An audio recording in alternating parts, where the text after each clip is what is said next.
This is it.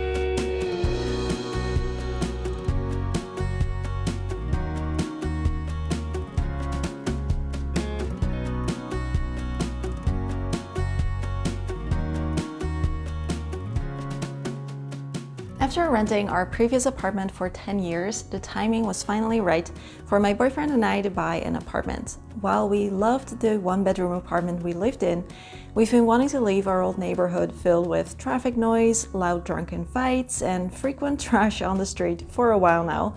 With the housing market being what it is, it took us a while to find something, but we did. And now we're here. We've moved all of our stuff here and I already love how the place looks. I mean, sure, it still needs some work. There are quite a few holes in the walls that we need to fill.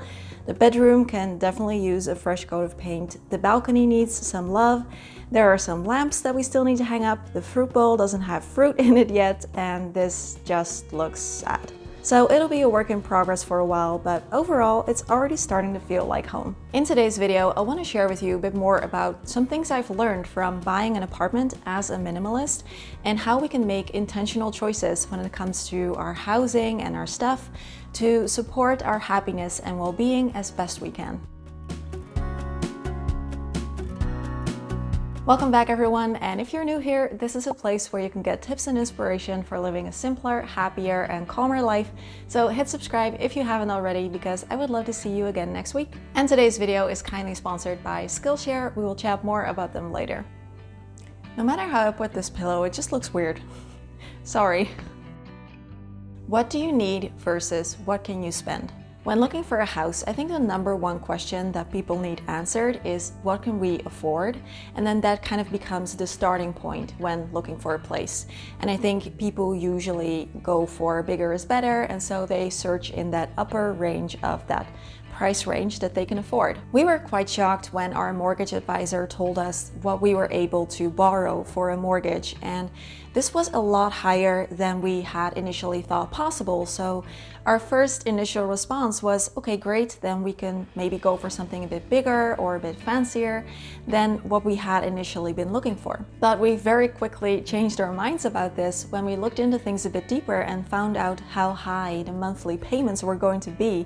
If we were going for something that high, they were much, much higher than we could just reasonably or comfortably afford. So I was actually quite shocked that the banks were willing to loan us that amount. Turns out that this is actually quite common, and it is called overhousing, which means paying too much for your housing in relation to your income. When I looked at those monthly costs that we were going to have, I started feeling tensed up, stressed, anxious, and frankly a little claustrophobic, because they were so high that if something was to change in our income, we would feel the effects of that immediately. So instead of focusing on what can we get a mortgage for, we started to focus first on what do we actually need. And luckily, it turns out that we don't need as much, and we were perfectly comfortable looking in a lower price range. And it's not like our current 30-year mortgage doesn't still scare the frack out of me, because it really does at times, and housing still isn't cheap. But this just feels a lot more reasonable and a lot more doable. So my advice is, don't let the bank tell you how much housing you can afford. Really run the numbers, check what those monthly payments are going to be like, including everything, and see if that's still reasonable for you. So focus on what you actually need versus what the bank tells you that you can afford. We wanted a place with at least one extra bedroom that we could turn into a home office because we both work from home. We wanted a place that was modern and clean and didn't need a lot of work.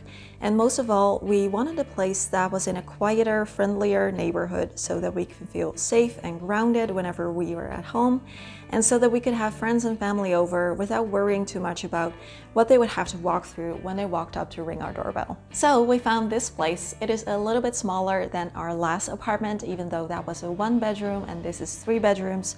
So it's not very big, but it's definitely big enough. It has all the room we need. It's a little old, it's not super fancy, but it looks great. It is in good condition. So we're just insanely grateful to have found this place. We feel safe and grounded here. And best of all, I don't have to lie awake nights worrying about the next mortgage payment. The benefits of living in a smaller space if you can. I also learned more about the benefits of living in a smaller space as opposed to a bigger space.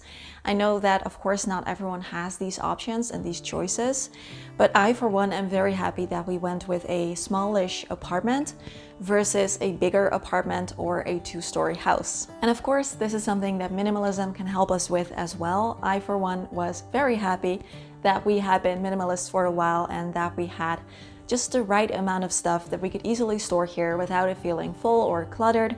Obviously, it also made the whole moving process a lot easier. But living smaller also comes with many other benefits, like lower utility and maintenance costs, for example. Especially now that we don't have a landlord to call anymore when something needs to be fixed, I am actually quite glad that we don't have a garage or a basement or an attic or a big backyard to maintain. We can spend less time cleaning our home. I never have to go far to grab something, for example, like my yoga mat, because it's right there. There's less of a financial risk if you live smaller, and obviously you have less space to store stuff, so there's less temptation to accumulate more things and buy new things. Your home and your stuff kind of have this weird relationship where you fill your home with stuff and then your home is too small for all the stuff you have, so you move to a bigger house and then you fill that up with stuff and then that house becomes too small, etc. And the cycle can continue like that. Obviously, this is a little different if your family is expanding. Of course, then you need also more room, but a lot of the times people also just need more room because they cannot comfortably fit all of their stuff. And I don't want that to happen. I kind of want to stay connected to that essence of minimalism, that I already have everything I need, that I don't need anything more. I want every object in my house to be there for a reason, to either be useful or meaningful to me. And so that is what living in a smaller space can be very helpful for. Minimalism is a method or a lifestyle, but it doesn't need to be the end goal. Wow, packing was an eye-opener to say the least. We definitely had a lot more stuff than I initially realized when I had to take it all out and put it into boxes. I can't show you any pictures, unfortunately, because the moving boxes have the name of the moving company all over them. But in total, we had 39 moving boxes with stuff for the two of us together. And this might sound a little silly, but just looking at all of those boxes filled with stuff, it made me kind of feel a little guilty and even question if I could call myself a minimalist anymore. But I quickly shook this feeling because I remembered that minimalism isn't necessarily about having as few items as possible, at least not for me. It's about having things that are curated, things that make sense for you, that you have them for a reason, and just having the right amount of stuff as opposed to having as few items as possible. So I was reminded again of the fact that minimalism is more like a method or a lifestyle that can help us just to get the most out of life and to be free enough to focus on the things that give us the most joy, as opposed to being this like end goal that we have to strive towards. I've also learned that I know next to nothing about home maintenance, and that scares me to no end. Other than just putting some furniture together, which we did quite nicely and in good harmony, so I'm very proud of us. And I will be even more proud once we actually attach the doorknobs to our IKEA PAX wardrobe, because apparently IKEA does not drill those holes for you. You have to do that yourself. I feel quite ill-equipped to deal with maintaining and caring for this home. We have always rented, our parents have always rented. I am just used to being able to call the landlord whenever something needs to be fixed. And of course, I always did my best to take good care of the space that I lived in, but there wasn't any real pressure for things to stay in really good condition because I wouldn't have to be the one to pay when things need upkeep. So the first couple of days of living here, every time I saw a pipe where I didn't know what it did or where it went to, I had a little bit of anxiety, and I actually had almost kind of like a nervous breakdown when my dad came over to help us hang up a few lamps, and I realized just how little I know about electric work. But luckily I realized that I don't have to learn everything right now. I can learn along the way, and not knowing anything about things like plumbing or electrical plans shouldn't stop me from learning about it later. Which also brings me to today's sponsor, which is Skillshare, because they always have classes to help me out whenever whenever I need to learn something new. Back when I was making a website for my business, or when I started digital illustration, or when I wanted to know why my plants kept dying. Just like now when I've bought an apartment, for example, with Bronwyn Star Button's class called Upcycled Home Decor Furniture Makeover for Beginners. Skillshare is an online learning community where you can watch thousands of classes on all kinds of different topics, from career-focused classes or business classes to creativity classes. And I have learned so many things through Skillshare, both for my personal life as well as for my work, and it continues to provide me value wherever I'm at in life. For example, in Bronwyn's class, she teaches you all about finding and transforming furniture pieces and giving them a completely new look with some beginner DIY skills. This class made me look at furniture quite differently and made me feel a bit more confident that I'd be able to do something like this in the future myself as well. If you like challenging yourself and learning new things, I highly recommend checking them out, and you can watch their classes for 1 month for free, because the first 1,000 people to click my link in the description box can get a 1 month free trial. And if you don't like it, then you can cancel within that month and you won't be charged. Big thanks to Skillshare for supporting the channel again. It's sponsors like this that help me to keep making these videos, so I really appreciate it. Let's get back to the video. You don't have to buy things just because that's what people do. When you move to a new place, whether you are renting or buying, there's this temptation to just buy things because that's what people do. Like, that's what people buy for their kitchen or for their bedroom, etc. And I do think that it can be a good idea to just ask yourself if you actually need these things and if they would actually just add anything for you. Moving to a new space is a great opportunity because it allows for a fresh start, so you can actually just see how you like living without a certain item for a while, to see if you actually miss it before you commit to purchasing it. For example, we have an office now, which I'm very excited about, and in that office we have a desk, but we don't have a desk chair yet, and that is because I want to see how it goes without one for a while. We can use the desk as a standing desk, so then we wouldn't need a chair. And if you want to sit down, we can just as easily grab one of those dining room chairs that we have there to see how it goes. So I kind of just want to see if I actually miss having an actual desk chair there before I commit to purchasing them, because they are, quite ugly, they're expensive. So I just want to test it out first.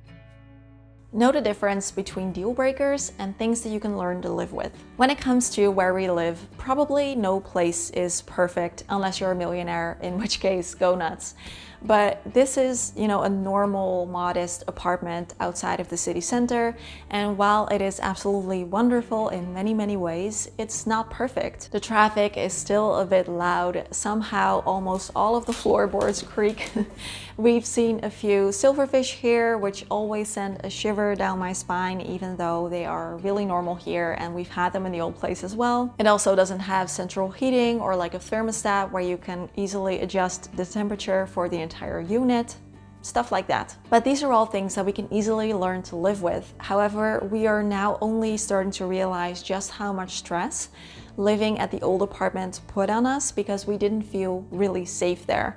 So a general feeling of safety and security is something that I value even more now that I'm realizing I'm actually way less tired at the end of the day living here. So feeling comfortable in my own home, being able to just focus on doing my own thing without worrying about what the people on the street are screaming about now, being able to just invite friends and family over without worrying about what they have to walk through. These are things that I now value even more. And they help put things into perspective, because if creaky floorboards are like the worst thing about your home, then you have it very, very, very good. It's not always better to buy or to rent. Everyone seems to have an opinion about this, whether you should rent or buy, and people tend to be quite vocal about it as well, to the point of it becoming a little annoying at times. But I've learned that there really is no way to say whether it makes sense to buy or to rent. It depends on a lot of different personal factors. Sometimes it's not the best option to buy. It makes way more sense to rent something. Sometimes buying makes more sense. So don't let everyone tell you what you should do. Really see what works for you. And all of these different factors make it quite scary and uncertain. And for us, you know, we didn't have the option to buy until recently, so we never had to wonder about it. But my point is, just don't let people tell you what to do. There are pros and cons to both renting and buying a house is not the only way that you can have financial stability. In the end, I'm just filled with a huge sense of gratitude that we were lucky enough to be able to find this place and that we are living here now. I'm very excited to work on it a bit more, really make it my own. I'm excited for the curtains to arrive. I'm excited for, you know, all kinds of things. If you have any tips for bedroom decor, please leave them down below in the comments, because I feel hopelessly lost when it comes to our bedroom. But if there's anything that this experience has taught me, it is the incredible value of living below your means whenever you are able to.